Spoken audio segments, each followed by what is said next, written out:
এই পৃথিবী থাকার জায়গা নয়।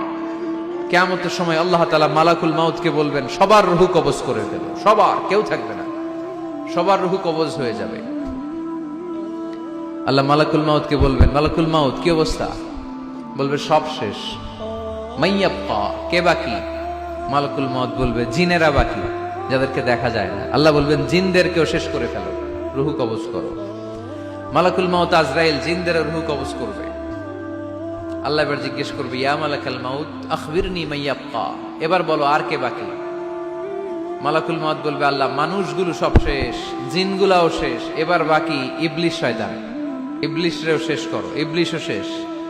আল্লাহ আবার জিজ্ঞেস করবেন, ইয়া মালাকাল মাউতি মাইয়াবকা, আর কে বেঁচে আছে বলো? মালাকুল মাউত বলবে, আল্লাহ আপনার কথা অনুযায়ী পৃথিবীর সব মানুষের রূহ কবজ করলাম, সব জিনদের রূহ কবজ করলাম, ইবলিসের রূহ কবজ করলাম, এখন আছে শুধু ফেরেশতারা। আছে কারা?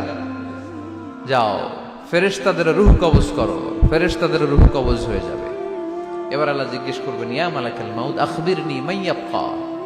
মালাকুল মাউত বলবে, আল্লাহ আপনার কথা মতো ধরে ধরে সব শেষ, ফেরেশতাও শেষ, 4 জন ছাড়া। কয়জন ছাড়া? জোরে বলেন, কয়জন ছাড়া? ইসরাফিল, জিব্রাইল, মিকাইল, আজরাইল। আল্লাহ এই 4 জন আমরা বাকি। আল্লাহ বলবে, যাও ইযহাব ইনতালিক ইলা জিবরিল ওয়াকবাদ রূহা, জিব্রাইলের রূহ কবজ করো। ইযহাব ইলা ইসরাফিল ওয়াকবাদ রূহা, ইসরাফিলের রূহ কবজ করো। ইযহাব ইলা মিকাইল ওয়াকবাদ রূহা, রূহ কবজ করো। ওই 3 ফেরেশতাও শেষ। এবার আল্লাহ তাআলা জিজ্ঞেস করবেন, ইয়া মালাকাল মাউত আখবিরনি মাইয়াবকা, হে মালাকুল মাউত আর কে বাকি আছে বলো?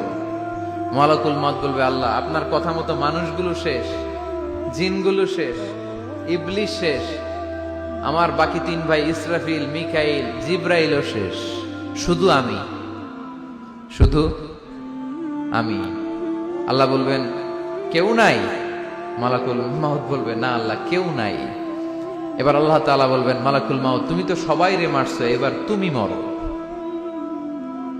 এবার তুমি মরো, তুমি মরো। শোনার সাথে সাথে মালাকুল মাউতের কাঁপুনি ছুটে যাবে, খিঁচুনি এসে যাবে ভয়ে। আল্লাহ বলবেন, কাঁপুনি দিয়ে তো লাভ নাই, কারণ কুল্লু নাফসিন যায়িকাতুল। রব্বুল আলামিন বলবেন, মালাকুল মাউত কেঁদো না, এটাই দুনিয়ার বিধান, আমি আল্লাহর দেয়া বিধান, এটাই জন্মালেই মরতে হয়। যাও জান্নাত জাহান্নামের মাঝখানে একটা জায়গা আছে, জায়গাটার নাম হলো আরাফ। এই আরাফের মধ্যেখানে যে দাঁড়াও, ওখানে যে মালাকুল মাউত কাঁপতে থাকবে। মালাকুল মাউত বলবে, আল্লাহ সৃষ্টি শুরুতে যদি জানতাম, সৃষ্টি শুরুতে যদি জানতাম সবাইকে মৃত্যুদান করার পরে, রূহ কবজ করার পরে আমাকেও মরতে হবে, তাহলে এই কঠিন দায়িত্বের ব্যাপারে আপনার কাছে ক্ষমা চাইতাম।